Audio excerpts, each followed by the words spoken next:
Yeah, makes sense. That's the simple solution. Because you don't know if they actually clean the vegetables Talking really about well. Yeah. things that are clean or dirty, let's go back to OnlyFans. So anyway, so I was researching prostitution, right, and all the negative effects of working in the industry. And on top of that, a lot of these prostitutes usually have, like, I think the drug use rate is 50% and alcohol use rate is that much. And I don't remember the percentage, but a lot of them suffer with suicide or thoughts of suicide. So they have all these problems. So then, like, technology comes, internet comes, revolution, right? And we get online sex work, to where you don't have to deal with any crazy motherfucker that could stab you, rape you, kill you. Just like the documentary from Lemino, who's my favorite YouTube channel. He just made a new episode. He takes his time, one episode of fucking every 6 months, this guy. He made one about Jack the Ripper. Jack the Ripper was one of the most famous serial killers in the UK. Some people argue maybe was one of the first serial killers. And he killed like 6, it's estimated it could be 6 or less, prostitutes, all of them. And no one knows who he is. He escaped. There's a bunch of suspects, not enough evidence, whatever. But yeah, Jack the Ripper only killed prostitutes. So, like, you know what I mean? When you work as a prostitute, you open yourself up to a lot of danger.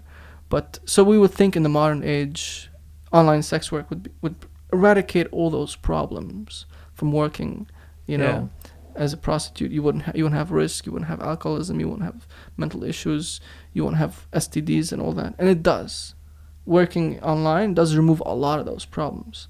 But surprisingly, all the mental problems that arrive from working in this industry still persist. Pretty crazy, right? I don't know what's the reason behind that the numbers didn't get eliminated, but yeah, it is crazy. Well, I think we're talking about the way you see yourself before I went into OnlyFans. And the reason is, when you work in this kind of industry, like, let's say I'm a cook, you judge me based on the quality of my food.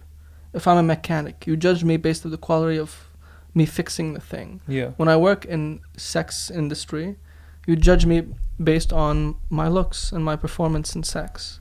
So whenever we tend to judge ourselves solely on exterior factors that aren't really in our control, we tend to have low self-esteem by doing so. So I think that's why just this one thing is why all the mental issues translated from physical sex work to digital sex work. This is my theory. It could be right, yeah. Today you feel good about yourself, or today you feel bad about yourself, and that's only based on the variable of how other people look at you. I mean, you're putting yourself in a very weak position. Yeah, you have a theory. That might be true. Like, another one is, you kind of always have to top the other girls. Let's say, like in traditional sex work, it's just your little area. Who's the best prostitute in this area? Oh, I am, or that chick is, or whatever. But when you're working digitally on OnlyFans, you're competing with millions, sorry. It's crazy. That's crazy. So you have to top all these other girls, and then these famous celebrity girls are doing it too. So on top of that, it's extremely competitive. So you have to do crazier and crazier and crazier shit. Mm-hmm. And it's not like you're coming up with, you're not a mathematician coming up with theories. You're using your body, and it's a very vulnerable thing. You're exposing yourself, and you're doing things that are more risky or exposing, or could be more embarrassing to you, in hopes of competing in this chain. And I think that will have even stronger detrimental effects to the earlier thing we were discussing, mm-hmm. which is the way you see yourself. And when you're doing more like harder shit, to where you are more likely to be self-conscious of, you're pushing that shit even higher. I mean, yeah, we should just wait and see the new research, You never know, online sex work might be illegal in 2050. But I doubt it. But what's really funny is, like I said in the beginning, the reason people got into sex work is because they had no other options. That's what used to be there. Yeah, now what completely baffles me is, anyone can educate themselves by learning a new language, or learning how to code, or learning a skill, any kind of fucking skill. You could literally learn it off YouTube. You could learn how to be as good as I am at making meat on the barbecue. You know, like very few people are better than me, and I'm very proud to be arrogant about this because I really can't find anyone who's as good as me when it comes to Arabic barbecue. Anyway, so you could literally learn any skill and go make money with that. Whether, let's say, you learn how to code, you could work on Fiverr and like make a little bit of money. I mean, yeah, but now what's different is that you can make much more money on OnlyFans if Exactly, you look good, you know. So right. But what is the long-term effects of that? Like people, it's easier. Like most people who work in the sex industry that I've met personally, they do it. I was like, why the fuck do you do this when you could do that? You know, they're like, look, it's easier. I get to get drunk every day, and usually it's young people. They're not thinking of the long-term consequences. Yeah. The middle-aged people I talk to who work in this industry, it's because like I got into it earlier, and it's, I mean, like I'm making so much money from my friend who works at 7-Eleven, so it's easier if I just keep doing this, is what they tell me. But it's easier said than done. When you're pretty and you can do lots of money, you know, we people are materialistic and we're instantaneous. You know, we just need the money right now. We don't think about the future. Right. I know stories of women, like mothers who work this, and their daughter, like someone in the school found out, and their children were like kicked out of the school, you know? So it makes things much more difficult, you know? Yeah, but I don't think it's still gonna be the case later on, you know? Sure, you could argue that people get more open-minded. Yeah. But then the other thing is, if that's not, people are accepting, but then people won't take you seriously. That'll be the outcome. In a sense, it's gonna bring you some disadvantages. And like, let's say I want to find a mate. Not many mates are going to be happy to, you know, marry me. That's fine. You'll find someone at some point. So it's not that bad. Like, yeah, I get your point. But my ability to... It makes your life harder, for sure. Long term, it's going to have so many negative repercussions. Like, my ability to find and pair bond with another individual is going to be low. Because I've been ran through so many, you know, other people. You know, when I'm fully naked in front of a customer, it's hard to keep my dignity, because it's not about me being exposed. Where does this idea of clothes come from? It comes from the cold, you know? You feel protected. The reason we hide our stomachs when we feel nervous, or we do this with our hands, is because I'm protecting myself, because I'm uncomfortable from your aggressive eyes, Brahim. And you know? So psychologically, it has so many things. Yeah, I don't know. So I don't think there will be any solution to this. Like, well, whoever wants to work in sex work will continue working on sex work, and that will be their personal choice. Which is unfortunate, because it's not that unfortunate, because you can't actually limit people's choices. No, I'm just saying for them. Yeah. The downsides to it, of like the image, self-image and self-esteem issues that arise, and depression and drug use and alcohol use, that are just exacerbated, that are just so high. But do you know, like, many of these problems come from how the society looks at prostitution. I don't think they're inherent in prostitution, right? Most of the problems you mentioned. I'm sure there's a factor of that. There's definitely a factor to consider in terms of the way society looks at it. But it's more about personal.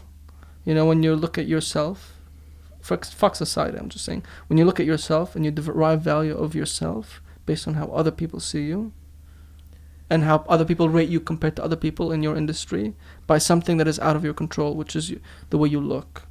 Okay. And even people will argue that, in the future you can completely get perfect plastic surgery without harming yourself or whatever. Then you're just not accepting what you really look like. You know what I mean? Okay, but still, even in any other job, you will be competing with other people, and you can't actually reach their level, because they might be just smarter, you know. But you can always get smarter. No, you can control that. No, there is something called IQ test and or IQ measurement. I don't like this kind of way to measure someone's intelligence is by IQ, because sure, it's the most accurate method we have right now to derive intelligence. And if you want to raise the microphone a little bit, yeah. And sure, fine, I'll agree. But in reality, there's a lot of things that we don't that get missed out, and a lot of variables. Yeah, for sure. Like I'm saying IQ for let's say mathematicians, but, you know, so that's pretty relevant. Sure, but I don't think you need the best IQ to be the best mathematician. No, to come up with a very